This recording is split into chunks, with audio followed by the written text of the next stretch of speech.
ಓಂ ವೈಶ್ವಾನರಃ ಸಾಧಾರಣ ಶಬ್ದ ವಿಶೇಷಾತ್ ಓಂ. ಈ ಹಿಂದಿನ ಭಾಗದಲ್ಲಿ ಕೆಲವು ವೇದ ಮಂತ್ರಗಳನ್ನು ನಾವು ನೋಡಿದ್ವಿ. ಅದು ಛಾಂದೋಗ್ಯ ಉಪನಿಷತ್ತಿಗೆ ಸಂಬಂಧಪಟ್ಟಂಥ ಮಾತುಗಳು.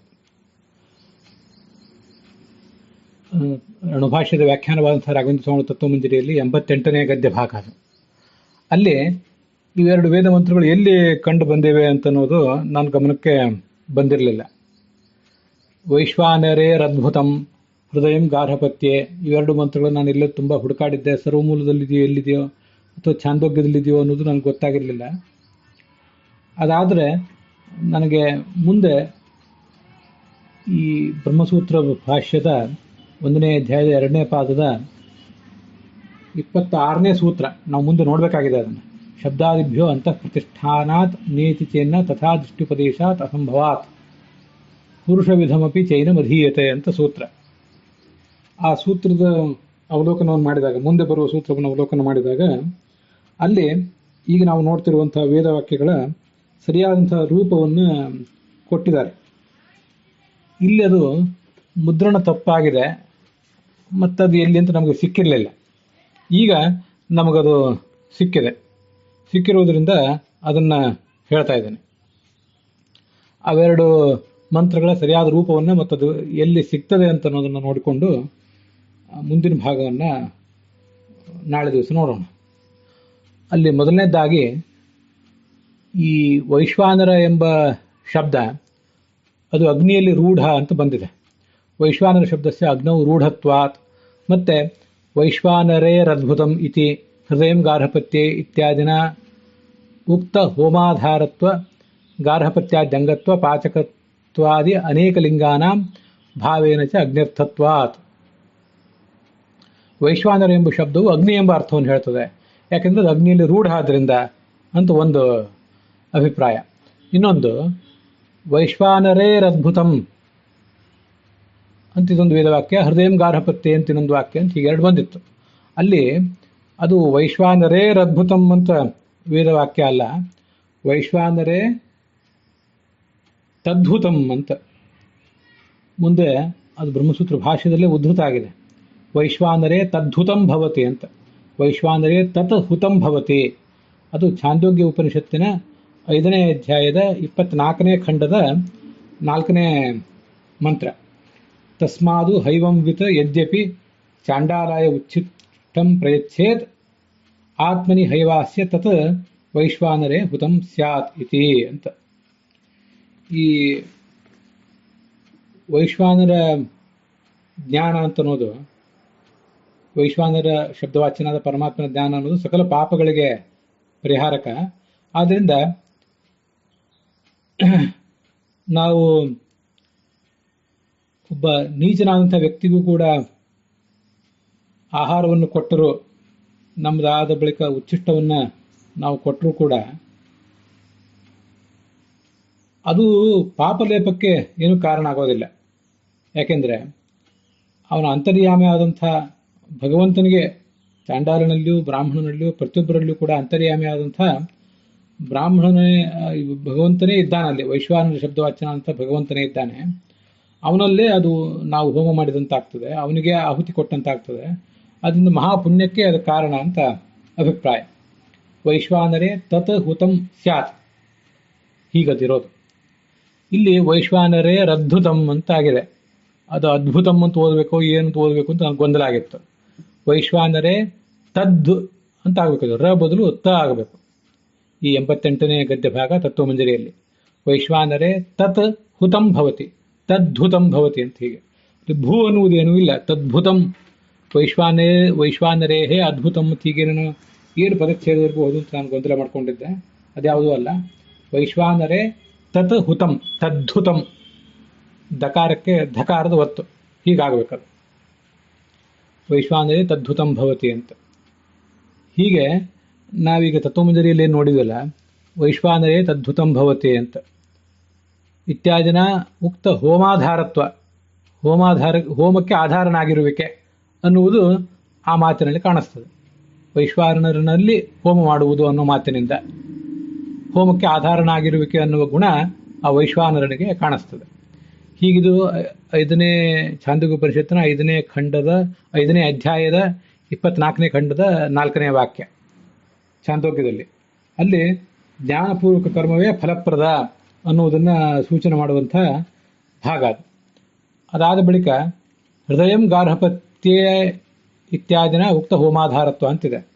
ಅದು ಹೃದಯಂ ಗಾರ್ಹಪತ್ಯೆ ಅಂತೇನೋದು ಏನಿದೆಯಲ್ಲ, ಅದು ಕೂಡ ಛಾಂದೋಗ್ಯ ಉಪನಿಷತ್ತಿನ ಈ 5ನೇ ಅಧ್ಯಾಯದ 18ನೇ ಖಂಡದ 2ನೇ ಮಂತ್ರ. ಮತ್ತು ಈ ಮಂತ್ರವನ್ನು ಕೂಡ ಈ ಮುಂದೆ 26ನೇ ಸೂತ್ರ 2ನೇ ಅಧ್ಯಾಯ ಬ್ರಹ್ಮಸೂತ್ರ ಭಾಷ್ಯದ 1ನೇ ಅಧ್ಯಾಯದ 2ನೇ ಪಾದದ 26ನೇ ಸೂತ್ರದಲ್ಲಿ ಆಚಾರ್ಯರು ಆ ಮಂತ್ರವನ್ನು ಕೂಡ ಉದ್ಧರಿಸಿದ್ದಾರೆ. ವೈಶ್ವಾನರೇ ತದ್ಧುತಂ ಭವತಿ ಅಂತ ಒಂದು ಮಂತ್ರ, ಇನ್ನೊಂದು ಹೃದಯಂ ಗಾರ್ಹಪತ್ಯ ಅಂತನ್ನುವಂಥ ಇನ್ನೊಂದು ಮಂತ್ರ. ಇವೆರಡನ್ನು ಕೂಡ ಆಚಾರ್ಯರು ಉದ್ಧರಿಸಿದ್ದಾರೆ. ನಾವಿಲ್ಲಿ ಗಮನಿಸಬೇಕಾದ ಒಂದು ಸಂಗತಿ ಇದೆ. ಈಗ ಆಚಾರ್ಯರ ಬ್ರಹ್ಮಸೂತ್ರ ಭಾಷ್ಯದಲ್ಲಿ ವೈಶ್ವಾನರೇ ತದ್ಧುತಂ ಭವತಿ ಅಂತಿದೆ, ವೈಶ್ವಾನರೇ ತತ್ಹುತಂ ಭವತಿ ಅಂತ. ಆದರೆ ಈಗ ನಾವು ನೋಡ್ತಿರುವಂಥ ಛಾಂದೋಗ್ಯ ಉಪನಿಷತ್ತಿನ ಆ 5ನೇ ಖಂಡದ 5ನೇ ಅಧ್ಯಾಯದ 24ನೇ ಖಂಡದ 4ನೇ ಮಂತ್ರದಲ್ಲಿ ವೈಶ್ವಾನರೇ ತತ್ ಹುತಂ ಸ್ಯಾತ್ ಅಂತಿಲ್ಲ. ತತ್ ಅನ್ನೋದು ಹುತಂ ಅನ್ನೋದ್ರ ಜೊತೆಗಿಲ್ಲ, ತತ್ ವೈಶ್ವಾನರೇ ಹುತಂ ಸ್ಯಾತ್ ಅಂತಿದೆ. ನಾನು ಮೂಲ ಉಪನಿಷತ್ತಿನ ಎರಡು ಪಾಠಗಳನ್ನು ಗಮನಿಸ್ಲಿಕ್ಕೆ ಸಾಧ್ಯ ಆಯಿತು. ಅಷ್ಟನ್ನು ಗಮನಿಸಿದಾಗ ತತ್ ಅದು ಚಾಂಡಾಲನಿಗೆ ಕೊಟ್ಟದ್ದು ವೈಶ್ವಾನರೇ ಅಗ್ನಿಯಲ್ಲಿ, ಅಗ್ನಿನ ವೈಶ್ವಾನ ಶಬ್ದವಾಚನಾದ ಭಗವಂತನಲ್ಲಿ ಹುತಂ ಸ್ಯಾತ್ ಹೋಮ ಮಾಡಿದಂತಾಗ್ತದೆ ಅಂತ ಪಾಠ ಇದೆ. ಆಚಾರ್ಯರು ಮಾತ್ರ ವೈಶ್ವಾನರೇ ತತ್ ಹುತಂ ಸ್ಯಾತ್ ಅಂತ ತಗೊಂಡಿದ್ದಾರೆ. ಮತ್ತೆ ತತ್ವಮಂಜರಿಯಲ್ಲೂ ಕೂಡ ವೈಶ್ವಾನರೇ ತದ್ಹುತಂ ಸ್ಯಾತ್ ಅಂತಾನೆ ಇದೆ. ಆದ್ರಿಂದ ಇವತ್ತಿನ ಈ ಉಪನಿಷತ್ತಿನ ಪಾಠ ಸರಿ ಇಲ್ವೋ ಛಾಂದೋಗ್ಯ ಉಪನಿಷತ್ತಿಂದು ಅನ್ನೋದ್ರ ಬಗ್ಗೆನೂ ನಾವು ಆಲೋಚನೆ ಮಾಡಬೇಕಾಯ್ತು. ಅಥವಾ ಮತ್ತೊಂದು ಪರಿಹಾರ ಅದಕ್ಕಿರಬಹುದು. ಈ ವೈಶ್ವಾನರೇ ತತ್ ವೈಶ್ವಾನರೇ ಹುತಂ ಸ್ಯಾತ್ ಅಂತ ಇವತ್ತಿನ ಛಾಂದೋಗ್ಯ ಉಪನಿಷತ್ತಿನಲ್ಲಿ ನಮಗಿದೆ, ಇಲ್ಲ ಅಂತಲ್ಲ. ಬೇರೆ ಒಂದು ಶಾಖಾದಲ್ಲಿ, ಸಾಮವೇದಕ್ಕೆ ಸಂಬಂಧಪಟ್ಟಂಥ ಬೇರೆ ಒಂದು ಶಾಖಾದಲ್ಲಿ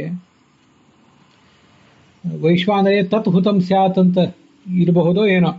ಹಾಗೆ ಅನೇಕ ಕಡೆ ಆಚಾರ್ಯರು ಮಾಡಿರ್ತಾರೆ. ಅದನ್ನು ಪ್ರಾಜ್ಞರಾದವರು ನಮ್ಮ ಗಮನಕ್ಕೂ ಕೂಡ ತಂದಿರ್ತಾರೆ.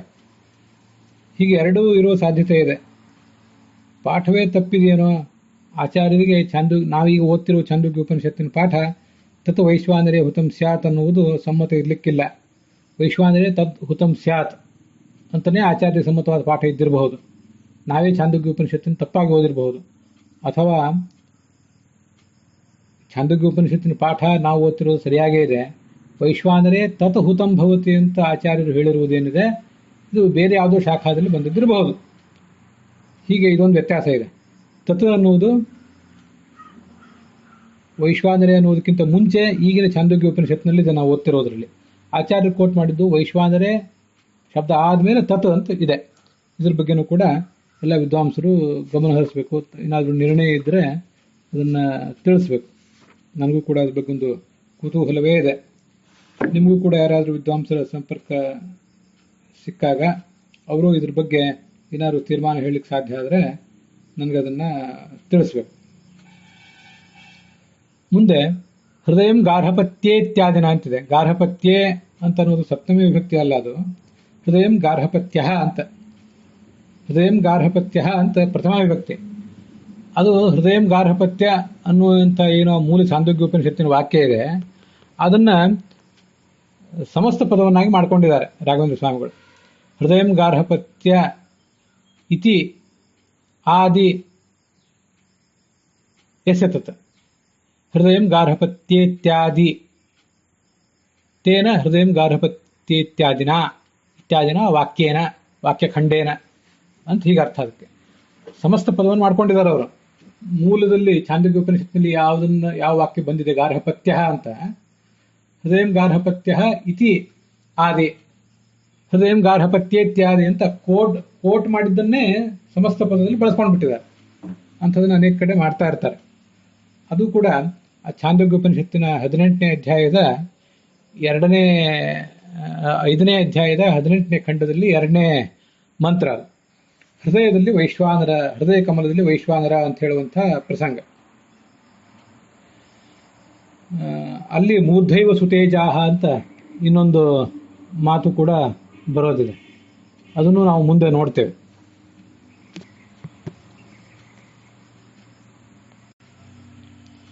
ಮುಂದಿನ ಅಧ್ಯಯನದಲ್ಲಿ ತತ್ವಮಂಜರಿಯ 90ನೇ ಗದ್ಯ ಭಾಗದಲ್ಲಿ ಮೂರ್ಧೈವ ಸುತೇಜಾಹ ಇತ್ಯಾದಿ ಬರ್ತದೆ. ಬ್ರಹ್ಮಸೂತ್ರ ಭಾಷ್ಯದಲ್ಲಿ ಕೂಡ ಅದು ಬರ್ತದೆ.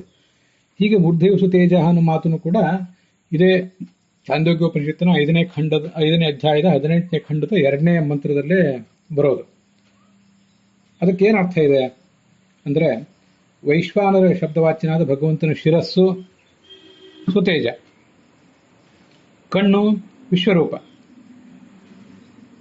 ಪ್ರಾಣವಾಯು ಪೃಥಗ್ವರ್ತ್ಮ, ಮಧ್ಯಪ್ರದೇಶ ಬಹುಲ, ಕಟಿಪ್ರದೇಶವೇ ರೈ, ಪಾದಗಳು ಪೃಥ್ವಿ, ಎದೆಯು ಯಜ್ಞವೇದಿಕೆಯ ಅಭಿಮಾನಿ ದೇವತೆಗಳಿಗೆ ಮತ್ತು ಯಜ್ಞಕುಂಡಕ್ಕೆ ಆಶ್ರಯವಾಗಿರ್ತದೆ. ಮತ್ತೆ ಆ ರೋಮಗಳು, ಆ ವೈಶ್ವಾನರನ ರೋಮವು ಬರ್ಹಿ ಅಂತ ದರ್ಭೆಗಳಲ್ಲಿರ್ತದೆ.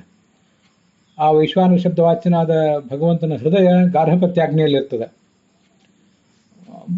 ವೈಶ್ವಾನರ ಶಬ್ದವಾಚ್ಯನಾದ ಭಗವಂತನ ಮನಸ್ಸು ಅನ್ವಾಹಾರ್ಯ ಪಚನದಲ್ಲಿರ್ತದೆ, ಅಂದರೆ ದಕ್ಷಿಣಾಗ್ನಿಯಲ್ಲಿರ್ತದೆ. ವೈಶ್ವಾನರ ಶಬ್ದವಾಚ್ಯನಾದ ಭಗವಂತನ ಮುಖ ಆಹವನೀಯಾಗ್ನಿಯಲ್ಲಿ ಇರ್ತದೆ ಅಂತ ಹೀಗೆ ವರ್ಣನೆ ಮಾಡಿದ್ದಾರೆ. ಹೃದಯಂ ಗಾರ್ಹಪತ್ಯ ಅಂತ ಅಲ್ಲಿ ವರ್ಣನೆ ಮಾಡಿರೋದು. ಹೃದಯಂ ಗಾರ್ಹಪತ್ಯ ಮನಃ ಅನ್ವಾಹಾರ್ಯ ಪಚನ ಆಸ್ಯಂ ಆಹವನೀಯ ಅಂತ ಅಲ್ಲಿ ಬಂದಿರುವುದು ಈ ದೃಷ್ಟಿಯಿಂದ. ಹೀಗೆ ಅಗ್ನಿಗೆ 3 ಪ್ರಭೇದಗಳಿವೆ: ಗಾರ್ಹಪತ್ಯಾಗ್ನಿ, ಅನ್ವಾಹಾರ್ಯ ಪಚನಾಗ್ನಿ ಅಥವಾ ದಕ್ಷಿಣಾಗ್ನಿ ಮತ್ತು ಆಹವನೀಯಾಗ್ನಿ ಅಂತ. ಈ 3 ಪ್ರಭೇದಗಳನ್ನು ಹೇಳುವಂಥ ಛಾಂದೋಗ್ಯೋಪನಿಷತ್ತಿನ ಖಂಡ ಅದು. ಅದರ ತಾತ್ಪರ್ಯ ಹೀಗೆ, ಆಚಾರ್ಯರು ಬರೆದಿರುವಂಥ ಅರ್ಥ ಅದು: ವೈಶ್ವಾನರ ಶಬ್ದವಾಚ್ಯನಾದ ಭಗವಂತನ ಹೃದಯ ಗಾರ್ಹಪತ್ಯಾಗ್ನಿಯಲ್ಲಿದೆ, ಮನಸ್ಸು ದಕ್ಷಿಣಾಗ್ನಿಯಲ್ಲಿದೆ, ಅವನ ಮುಖ ಆಹವನೀಯಾಗ್ನಿಯಲ್ಲಿದೆ ಅಂತ ಹೀಗೆಷ್ಟು ವರ್ಣನೆ ಬಂದಿದೆ. ಇವಿಷ್ಟು ಆ 2 ಮಂತ್ರಗಳ ಸ್ವರೂಪ ಮತ್ತು ಅದು ಎಲ್ಲಿ ಬಂದಿದೆ ಅಂತ ಅನ್ನೋದಕ್ಕೆ ಅರ್ಥ, ಬಂದಿದೆ ಅನ್ನೋದರ ಒಂದು ಅವಲೋಕನ, ಮತ್ತು ಅದಕ್ಕೆ ಏನು ಅರ್ಥ ಆಚಾರ್ಯ ಹೇಳಿದ್ದಾರೆ ಅನ್ನೋದನ್ನು ಕೂಡ ನಾವು ನೋಡಿದಂತಾಯಿತು. ಈ ಮೂಲಕ ಆ ತತ್ವಮಂಜರಿಯಲ್ಲಿರೋದನ್ನೆಲ್ಲ ನಾವು ನೋಡಿಕೊಂಡು